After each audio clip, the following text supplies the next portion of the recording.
नमस्कार, जेके medical knowledge में आपका स्वागत है। दोस्तों, ARB फार्मासिस्ट को ध्यान में रखते हुए फार्मासिस्ट के सिलेबस से जो फार्मास्यूटिक्स का टॉपिक है उसी को हम देखेंगे आज। जैसा कि इस वीडियो में फार्मास्यूटिक्स का ये टॉपिक देखने के बाद फार्मास्यूटिक्स फर्स्ट और फार्मास्यूटिक्स सेकंड दोनों लगभग आधा कवर हो जाएगा। दोस्तों, जैसा कि हम इस वीडियो में आसान भाषा में बिल्कुल आपको समझाने का प्रयास करेंगे, निश्चित रूप से ये वीडियो आपको पसंद आएगा। तो चलिए शुरू करते हैं। आज हम बात करेंगे डोजेस फॉर्म की, यानी दवा की खुराक की बात करेंगे। दवा की खुराक की बात करने से पहले हम दवा के बारे में जान लेते हैं, यानी औषधि के बारे में जान लेते हैं, जिसे इंग्लिश में ड्रग्स कहा जाता है। तो औषधि या ड्रग्स है क्या चीज़? तो वह पदार्थ जो किसी बीमारी की पहचान, उपचार, बचाव इत्यादि के लिए किसी मनुष्य अथवा जानवर के सेवन में प्रयुक्त की जाती है, उसी को औषधि कहते हैं। सभी दवाएं औषधि हैं, परंतु सभी औषधि दवाएं नहीं है। अच्छा, अब बात करेंगे कि औषधियों को विभिन्न खुराक में क्यों परिवर्तित किया जाता है, उसके क्या कारण होते हैं। तो विभिन्न खुराक में इसलिए परिवर्तित किया जाता है, सक्रिय पदार्थ को ऑक्सीकरण, अवकरण, जलीय विखंडन इत्यादि से सुरक्षित करने के लिए, सुरक्षित, आसान एवं शुद्ध मात्रा में औषध दी जा सके इसलिए, औषधियों को पाचक रसों से संतुलित करने के लिए, औषधियों के कड़वे, कसैले एवं अन्य तीखे स्वाद को छिपाने के लिए, औषधियों की विभिन्न शारीरिक कैविटी में प्रविष्ट कराने के योग्य बनाने के लिए, जैसे सपोस्ट्रीज या गुदावर्ती टैबलेट। स्थानीय प्रयोग के पश्चात औषधियों की अधिकतम प्रभावकता प्राप्त करने के लिए, औषधियों को उनके क्रियास्थल साइट ऑफ एक्शन पर सीधे पहुंचाने के लिए, जैसे एरोसॉल, इनहेलर। जल में घुलनशील औषधियों की जलीय विलयन के रूप में रखकर अधिकतम प्रभावकता प्राप्त करने के लिए, दीर्घकालिक प्रभावकता बनाने के लिए, उपयुक्त खुराक के रूप में परिवर्तित करने के लिए, औषधियों को विभिन्न शारीरिक ऊतकों में सीधे उपलब्ध कराने के लिए, जल में अघुलनशील औषधियाँ अन्य सॉल्वेंट में घुलनशील कर प्रयोग योग्य बनाने के लिए, इन सब कारणों की वजह से इन्हें खुराक में परिवर्तित किया जाता है। अब हम यहाँ खुराक की बात करेंगे। तो खुराक कितने प्रकार के होते हैं, इनका क्लासिफिकेशन क्या होता है। तो जैसा कि आप लोग जानते हैं, डोजेस फॉर्म को मुख्यतः 3 भागों में बांटा गया है। एक तो हो गया सॉलिड डोजेस फॉर्म, यानी ठोस। दूसरा है लिक्विड डोजेस फॉर्म, यानी द्रव। तीसरा है सेमी सॉलिड डोजेस फॉर्म, यानी अर्ध ठोस औषधियाँ।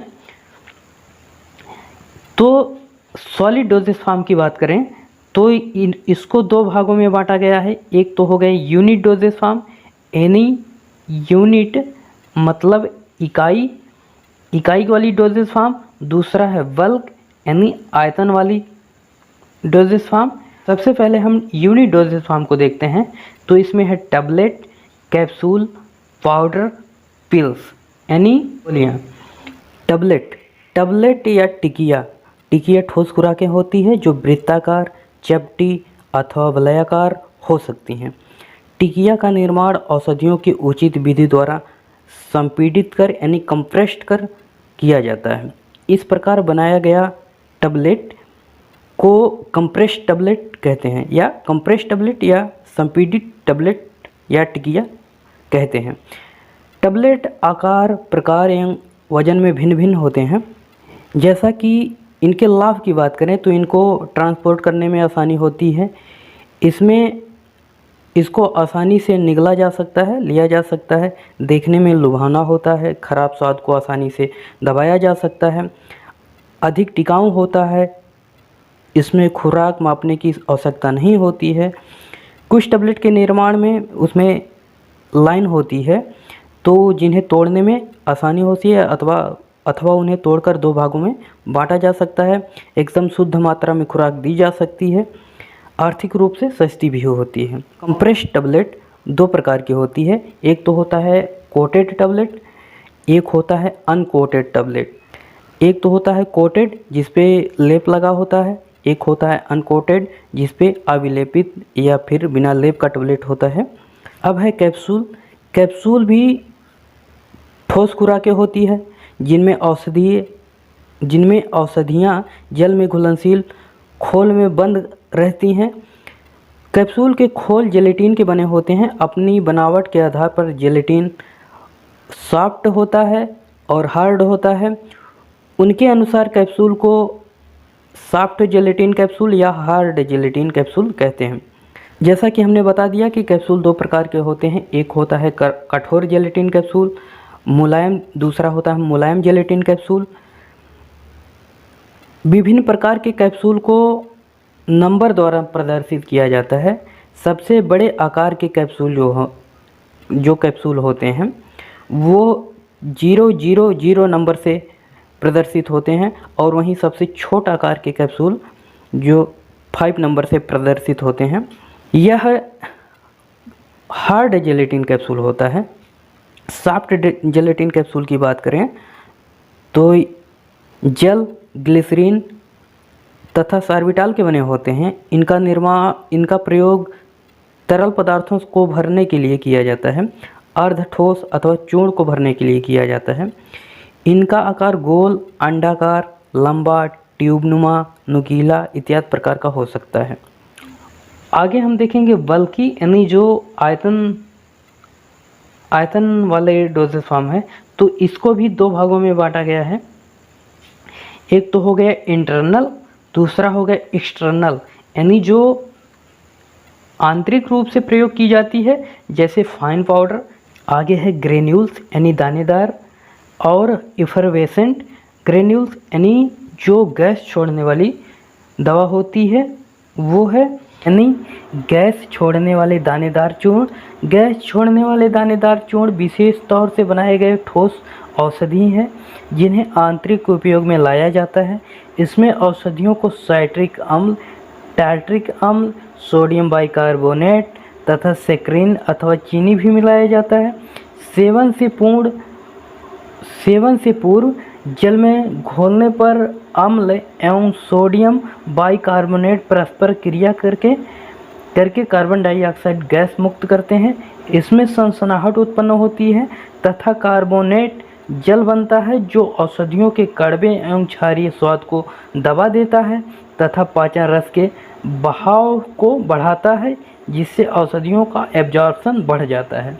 ग्रेन्यूल्स की बात करें तो दानेदार चूर्ण की बात करें तो अधिकतम परिमाण वाले अथवा कड़वे एवं खराब गंध एवं स्वाद की औषधियाँ तथा वैसे औषधियाँ जिन्हें घोल के रूप में देने से अस्थायित्व की परेशानी हो तथा उसे एक खुराक में ही देना आवश्यक हो, ऐसी औषधियों में इन औषधियों के चूर्ण को दानेदार चूर्ण के रूप में बनाकर दिया जाता है, जिसमें औषधियों को चीनी अथवा आवश्यक गंध युक्त पदार्थ एवं दानेदार बनाने के आवश्यक पदार्थ को भी मिलाया जाता है।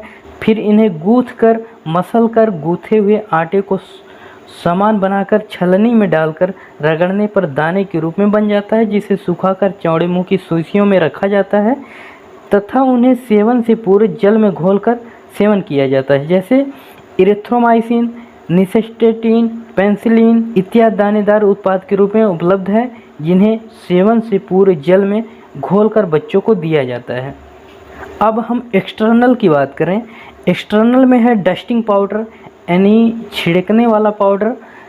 इनका प्रयोग त्वचा पर बाह्य प्रयोग के रूप में किया जाता है। सामान्यतः इनका प्रयोग त्वचा पर विक्षोभ को कम करने के लिए किया जाता है, स्थानीय क्रियाशीलता के लिए किया जाता है, अति महीन चूर्ण प्राप्त करने के लिए बारीक छन्नी नंबर 80 द्वारा छानकर तैयार किया जाता है। यह दो प्रकार के हो सकते हैं, एक तो होता है मेडिकल डस्टिंग पाउडर, दूसरा होता है सर्जिकल डस्टिंग पाउडर। औषधियाँ छिड़कने वाले चूर्ण को त्वचा पर छिड़क कर प्रयोग में लाया जाता है, जबकि शाल्क क्रिया यानी सर्जिकल चूर्ण का प्रयोग गुहाओं में किया जाता है। इन्हें प्रयोग से पूर्व स्टेरलाइज करना या जीवाणु रहित करना आवश्यक होता है। छिड़कने वाले चूर्ण में होता है kaolin, starch, talc, zinc oxide इत्यादि होते हैं। आगे है इंसफ्लेशन। इंसफ्लेशन की बात कर लें तो ये औषधियाँ छिड़कने वाले पाउडर होते हैं जिनका प्रयोग शारीरिक गुहाओं में जैसे कान, नाक, गला, योनि इत्यादि में एक विशेष उपकरण इंसफलेटर द्वारा किया जाता है, जिससे प्रयोग के स्थान पर महीन पाउडर शारीरिक गुहाओं के श्लेष्मल कला पर भी चिपक जाते हैं।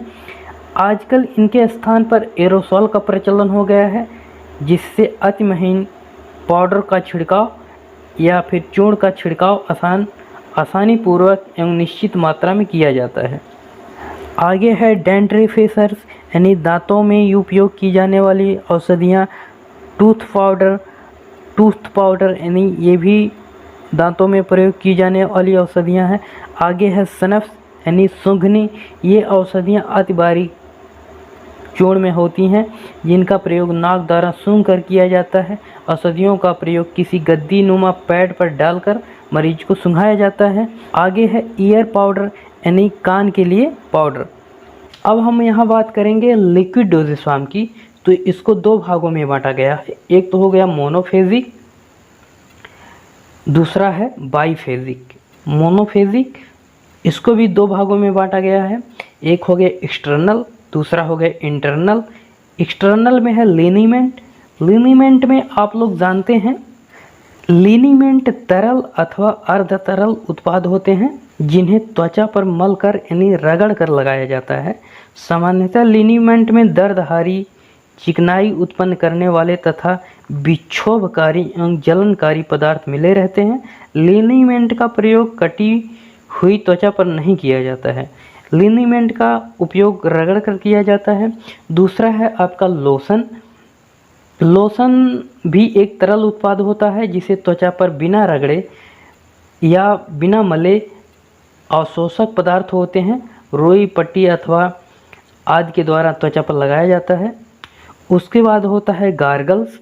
गार्गल्स माने आप जानते हैं कि गरारे का प्रयोग गले के इन्फेक्शन को रोकने के लिए प्रयोग किया जाता है गार्गल्स का। आगे है थॉट पेंट, यानी गले के रंजक पदार्थ होते हैं, जो गले के इन्फेक्शन को रोकने के लिए उपयोग किया जाता है। इसके अलावा ये गाढ़े तरल उत्पाद होते हैं, जो मुंह एवं गले के इन्फेक्शन में प्रयुक्त होते हैं। इसमें ग्लिसरीन बेस के रूप में प्रयोग होता है। यह मुंह एवं गले में लगने से देर तक श्लेष्मल कला पर चिपके रहते हैं तथा अपनी स्थानीय प्रभाव उत्पन्न करते हैं।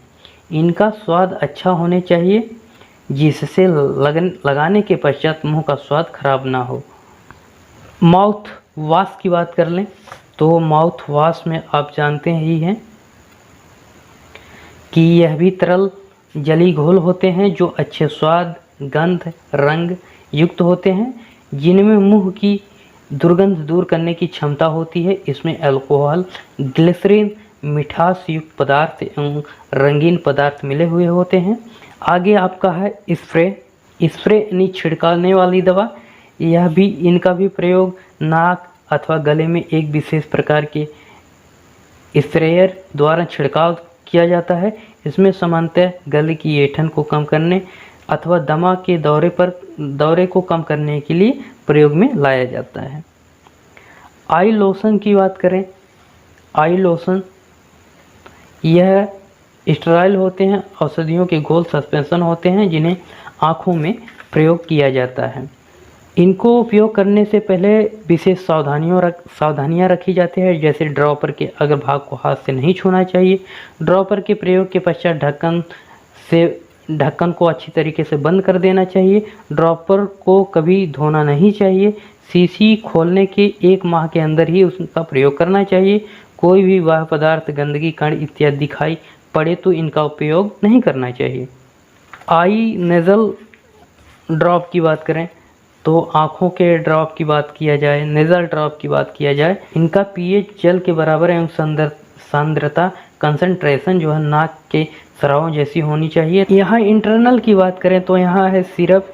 ये चीनी के संतृप्त घोल होते हैं, जिसमें 66.7% चीनी होता है, जो जल में घुली रहती है। इनका प्रयोग औषधियों को मीठा करने के लिए किया जाता है। आगे इलेक्जर है। यह मीठे, गंधयुक्त तथा अल्कोहल युक्त गाढ़े उत्पाद होते हैं। इनमें अति क्रियाशील औषधियाँ मिलाकर दी जाती है। लिंचस की बात करें लिंचेस की बात करें तो लिंचेस गाढ़ा तरल उत्पाद होता है जिनका सेवन मुंह द्वारा किया जाता है। इनका प्रयोग सामान्यतः खांसी से राहत दिलाने के लिए किया जाता है। इनका प्रयोग अल्प मात्रा में बिना जल मिलाए। आगे हम बात करेंगे बाइफेजिक की। इसमें दो है, एक इमल्सन हो गया, दूसरा सस्पेंशन हो गया। इमल्सन जब दो अमिश्रणीय तरल को एक साथ मिलाकर चलाया जाता है तो वे छोटे छोटे ग्लोब्यूल्स में टूट जाते हैं, परंतु कुछ समय तक छोड़ देने पर दोनों तरल पुनः अलग अलग हो जाते हैं। यदि दोनों लिक्विड में एक ऐसा पदार्थ डाल दिया जाए जो विन लिक्विड के साथ अपने आप को समायोजित कर दोनों के ग्लोब्यूल को एक दूसरे के साथ जोड़ सकता है, इस प्रकार के पदार्थ को इमल्सिफाइंग एजेंट कहा जाता है। इस प्रकार के बने उत्पाद को इमल्सन कहते हैं। अतः इमल्सन एक बाइफेजिक लिक्विड डोजेस फॉर्म है जिसमें दोनों अमिश्रणीय तरल एक दूसरे में ग्लोब्यूल के रूप में वितरित रहते हैं। इसमें एक तरल सतत होता है तथा दूसरा वितरित अवस्था में होता है। इमल्सन दो प्रकार के होते हैं जिसमें एक जल एवं दूसरा तेल होता है। इन दोनों की अधिकता के आधार पर इमल्सन को दो वर्गों में वर्गीकृत किया जा सकता है, जैसे जल में तैलीय पायस या तेल में। पहला है जल में तैलीय पायस जिसे ऑयल इन वाटर इमल्सन कहते हैं।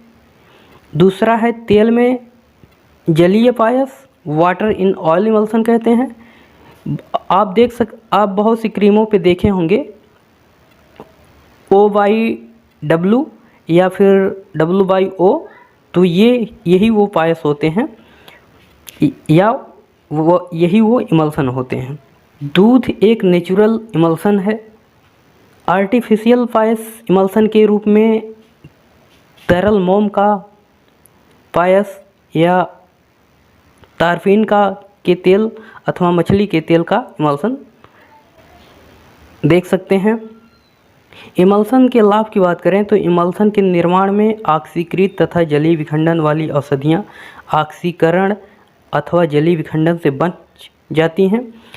औषधियों का एब्जॉर्प्शन, नैदानिकता, फैलाव इत्यादि बढ़ जाता है। खराब गंध व स्वाद की औषधियों के स्वाद व गंध को छिपाने की मदद मिलती है, जैसे मछली के तेल, अरंडी का तेल स्वाद एवं गंध को इमल्सिफाइंग बनाकर छिपाया जा सकते हैं।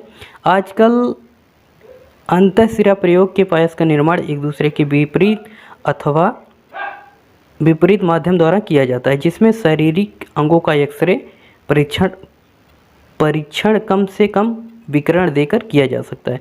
क्रीम, लोशन, एरोसॉल का निर्माण इमल्सन द्वारा होता है। अब हम बात कर लें सस्पेंशन की। जब किसी लिक्विड उत्पाद में अलग अलग अवस्था में पदार्थ पाए जाते हैं तो उसे बाइफेजिक लिक्विड कहते हैं, यानी द्विअवस्थी तरल कहते हैं। फार्मेसी प्रोडक्ट में बाइफेजिक प्रोडक्ट का भी प्रचलन है। सस्पेंशन एक तरल उत्पाद होता है जिसमें औषधियों के ठोस पाउडर सूक्ष्म कणों के रूप में 0.5 माइक्रोन से 5.0 माइक्रोन आकार में वितरित रहते हैं। यह सूक्ष्म पाउडर वितरित अवस्था में या डिस्पर्स फेज में होते हैं तथा लिक्विड और सेमी लिक्विड पदार्थ कॉन्टिन्यूअस फेज में अवस्था में होते हैं। सस्पेंशन का प्रयोग ओरल यूज के लिए अथवा बाह्य उपयोग के लिए या पैरेंटल का प्रयोग के लिए किया जाता है। सस्पेंशन घोल की तुलना में ज़्यादा स्थायी होते हैं। ओरली या मुंह द्वारा प्रयोग किए जाने वाले सस्पेंशन का उचित सुगंध एवं स्वाद के पदार्थ डालकर लुभावना बनाकर किया जाता है। सस्पेंशन भी दो प्रकार के होते हैं, एक होता है गुच्छेदार सस्पेंशन, एक होता है कि नॉन गुच्छेदार सस्पेंशन। फ्लोकुलेटेड सस्पेंशन, गुच्छेदार सस्पेंशन आँख में प्रयोग या पैरेंटल प्रयोग के लिए उपयुक्त नहीं होते हैं, क्योंकि सीसी से निकलते समय कुछ सीसी की दीवार में चिपक जाते हैं। और जो नॉन फ्लोकुलेटेड सस्पेंशन होते हैं, अगुच्छेदार दवा होती है, उनमें सस्पेंशन के कण स्वतंत्र होते हैं। यहाँ कणों के नीचे बैठने की दर बहुत धीमी होती है। यदि एक बार कब कण नीचे बैठ जाते हैं तो कठोर केक का निर्माण करते हैं, जिन्हें पुनः वितरित किया जाना संभव नहीं होता है। आगे आप देख सकते हैं सेमी सॉलिड डोजेज फॉर्म। इसको भी दो भागों में बांटा गया है, एक तो हो गए एक्सटर्नल, दूसरा हो गए इंटरनल। एक्सटर्नल की बात करें यानी बाहर प्रयोग की जाने वाली दवा है ऑइंटमेंट यानी मलहम, दूसरा है क्रीम, तीसरा है पेस्ट और चौथा है जेली। ऑइंटमेंट में या मरहम में आप देख सकते हैं, मरहम एक सेमी सॉलिड उत्पाद है जिसे बाह्य त्वचा पर अथवा श्लेष्मल कला पर लगाया जाता है। सामान्यतः इसमें औषधियाँ घुली हुई या इमल्सिफाइंग हो सकती हैं। इनका प्रयोग सुरक्षात्मक चिकनाई पैदा करने के लिए अथवा बाह्य त्वचा पर औषधियों के प्रभाव को उत्पन्न करने के लिए सामान्यतः मरहम के उत्पाद के आधार के रूप में सफ़ेद अथवा पीला मुलायम पैराफिन, ठोस मोम, ऊन की वसा, मधुमक्खी का मोम इत्यादि का प्रयोग आवश्यकता अनुसार निश्चित अनुपात में किया जाता है। विभिन्न आधारों का चयन मरहम के प्रभाव एवं औषधियों की प्रकृति पर निर्भर करती है। एक आदर्श मरहम निम्न गुण से युक्त होना चाहिए। इसे चिकना, निष्क्रिय एवं गंधहीन होना चाहिए। इसे भौतिक एवं रासायनिक रूप से अस्थायी होना चाहिए। इसे त्वचा पर विक्षोभ अथवा असहनशीलता उत्पन्न नहीं करना चाहिए। इसे घाव के ठीक होने की प्रक्रिया को बाधित नहीं करना चाहिए। त्वचा पर आसानी से लगाए जाने योग्य होना चाहिए। इसे त्वचा एवं इसमें डाली गई औषधियों के प्रति निष्क्रिय होना चाहिए। क्रीम, आगे है क्रीम। जैसा कि क्रीम भी एक सेमी सॉलिड इमल्सन है, हल्के एवं मुलायम गाढ़े उत्पाद हैं। इस जिसे बाह्य प्रयोग में लाया जाता है। ये दो प्रकार के होते हैं, जैसा कि हमने पहले बता दिया, जलीय एवं तैलीय क्रीम। ये मरहम की तुलना में हल्के तथा आसानी से त्वचा पर फैलने वाले होते हैं। आगे आप पेस्ट देख सकते हैं। यह भी सेमी सॉलिड प्रोडक्ट है जो बाह्य प्रयोग में त्वचा पर लगाया जाता है। ये मरहम से भिन्न होते हैं क्योंकि इनमें अधिक मात्रा में ठोस औषधियों के महीन चूर्ण मिले होते हैं। ये चिकनाई अथवा चिपचिपाहट युक्त नहीं होते हैं। इनका प्रयोग बाह्य रूप में सुरक्षित परत के रूप में त्वचा पर किया जाता है। इनका प्रयोग उपयुक्त ब्रश की सहायता से त्वचा पर किया जाता है। इन्हें चौड़े मुंह की शीशी अथवा पिचकने वाले ट्यूब में रखा जाता है। जेली की बात करें तो जैसा कि जेली पारदर्शी अथवा अर्धपारदर्शी चिकनाई रहित अर्धठोस उत्पाद है जिनका प्रयोग त्वचा पर किया जाता है। इनका प्रयोग सर्जरी क्रिया के धागे, दस्ताने, गुदा, थर्मामीटर इत्यादि को चिकनाई युक्त करने के लिए किया जाता है। इनका निर्माण जेलेटिन, मंत्रगाकंत, सोडियम एल्जिनेट एवं सेलुलोज का प्रयोग किया जाता है। आजकल इनका प्रयोग गर्भ निरोधक के रूप में किया जाता है। तो ये हुई जेली। अब हम एक्सटर्नल की बात कर रहे हैं। अब हम इंटरनल की बात कर लें तो जैसा कि इसमें है सपोस्ट्रीज यानी गुदावर्ती दवा। एक गुदावर्ती दवाओं में जो है मुंह को छोड़कर बाकी हर योनि में, गुदा में और भी कान में, नाक में जो दवाएं यूज की जाती हैं तो उन्हें गुदावर्ती दवाएं कही जाती हैं। एक और दूसरा है पेस्ट्रीज भी गुदावर्ती दवा है। तो ये हो गए आपका डोजेज फॉर्म। इस वीडियो में हमने आरआरबी फार्मासिस्ट को ध्यान में रखते हुए आसान भाषा में फार्मास्यूटिक्स को बताने का प्रयास किया है। निश्चित रूप से ये वीडियो आपको पसंद आया होगा। वीडियो पसंद आया हो तो लाइक करें, चैनल को भी सब्सक्राइब करें, साथ में बेल आइकन प्रेस कर लीजिए ताकि कोई भी वीडियो की नोटिफिकेशन आए तो आपको मिलती रहे। मिलते हैं हम अगले वीडियो में, तब तक के लिए धन्यवाद। जय हिंद।